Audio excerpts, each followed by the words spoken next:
नमस्कार defence aspirants, स्वागत है आप सबका त्रिशूल डिफेंस एकेडमी के यूट्यूब चैनल पे। हर सेना, चाहे वो थल सेना हो, चाहे वो वायु सेना हो, चाहे वो नौसेना हो, तीनों सेनाओं के पास अपनी एक निशान है, अपना एक इंसाइन है जो उसकी पावर को, उसके मोटो को और संस्था को रिप्रेजेंट करता है। डिफेंस एस्पिरेंट्स, 1947 जब देश आज़ाद हुआ तो हर सेना ने अपना जो इंसाइन था, जो अपना निशान था, उसको बदला। बट भारतीय नौसेना ने 4-5 बार अपने इंसाइन को बदला। सबसे पहले 1947 में जैसे ही देश आज़ाद हुआ, तब जॉर्ज क्रॉस के साथ यूके, यूनाइटेड किंगडम का झंडा हुआ करता था। 26 जनवरी 1950 भारत का संविधान जिस दिन लागू हुआ था, उस दिन इंसाइन बदला और जॉर्ज क्रॉस के साथ यूके का फ्लैग हटा के भारत का तिरंगा, भारत का झंडा वहां पे लगा दिया गया। फ्रेम पे आपको क्लैरिटी मिल जाएगी। 26 जनवरी 1950 के बाद 51 साल तक नेवी ने अपना इंसाइन नहीं बदला और फिर 2001 में जाके ये जॉर्ज क्रॉस, क्योंकि ये एक क्रिश्चियनिटी का सिंबल था, उसको रिमूव कर दिया गया। भारतीय नौसेना ने उसको रिमूव कर दिया गया और उसके बजाय नेवी की अपनी एक मोहर, नेवी की अपनी एक स्टैंप लगा दी। नेवी का अपना, उसे क्रेस्ट बोलते हैं, क्रेस्ट लगा दिया गया। 2004 में फिर से जॉर्ज क्रॉस को वापस लगाया गया और ये जो नेवी का क्रेस्ट था, नेवी की जो मोहर थी, उसको हटा दी गई और भारत के तिरंगे के साथ अशोक स्तंभ भी बीच में लगा दिया गया। 2014 में फिर से चेंज हुआ और अशोक स्तंभ के नीचे सत्यमेव जयते लिख लिया गया।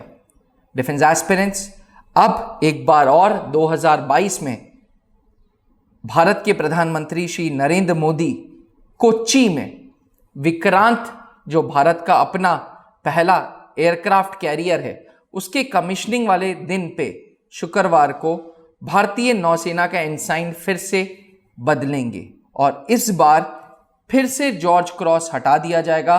भारत का तिरंगा, भारत का अशोक स्तंभ और नीचे सत्यमेव जयते लिखा रहेगा।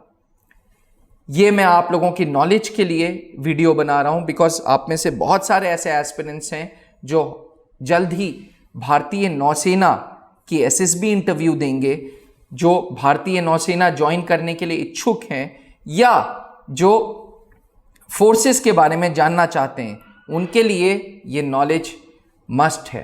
डिफेंस एस्पिरेंट्स, याद रहे, इंसाइन एक तरीके का निशान है जो ऑर्गेनाइजेशन को रिप्रेजेंट करता है।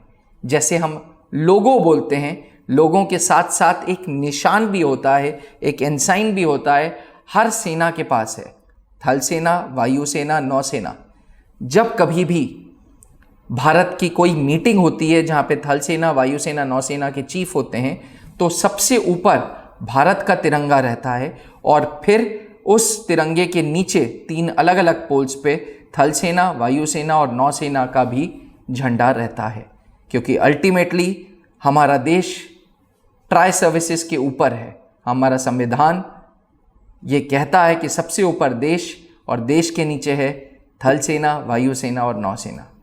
डिफेंस एस्पिरेंट्स, मैं आपको यहाँ पे ये भी इंफॉर्मेशन दे दूं कि कुछ ऐसी कंट्रीज हैं जो आर्मी रूल्ड हैं, वहाँ पे देश के झंडे के ऊपर उनकी सेना का झंडा लग जाता है। बट हमारे देश में और बहुत सारे ऐसे डेमोक्रेटिक कंट्रीज जहाँ पे संविधान ये कहता है कि देश सबसे पहले है, वहाँ देश का झंडा ऊपर होता है और ट्राई सर्विसेज का झंडा नीचे होता है। आशा करते हैं कि आपको हमारी ये वीडियो पसंद आई हो। अगर चैनल को सब्सक्राइब नहीं किया है तो प्लीज़ चैनल को सब्सक्राइब करें। आपके सपोर्ट की, आपके कमेंट्स की, आपके फीडबैक्स की हम पूरी ऑर्गेनाइजेशन को बहुत बहुत बहुत ज़रूरत है। इसलिए डिफेंस एस्पिरेंट्स, बनाए रहिएगा अपना सपोर्ट, बनाए रहिएगा अपना ट्रस्ट। आज के लिए इतना ही। जय हिंद, नमस्कार। जहां बनते हैं देश के गौरव, इंडिया का एकमात्र ऐसा कोचिंग इंस्टीट्यूट जहां कैडेट्स को ट्रेन किया जाता है आने वाले डिफेंस एग्जाम के अनुसार। अगर आपका भी सपना है भारतीय सेना में शामिल होकर देश की सेवा करने का, तो आज ही ज्वाइन करें त्रिशूल डिफेंस एकेडमी।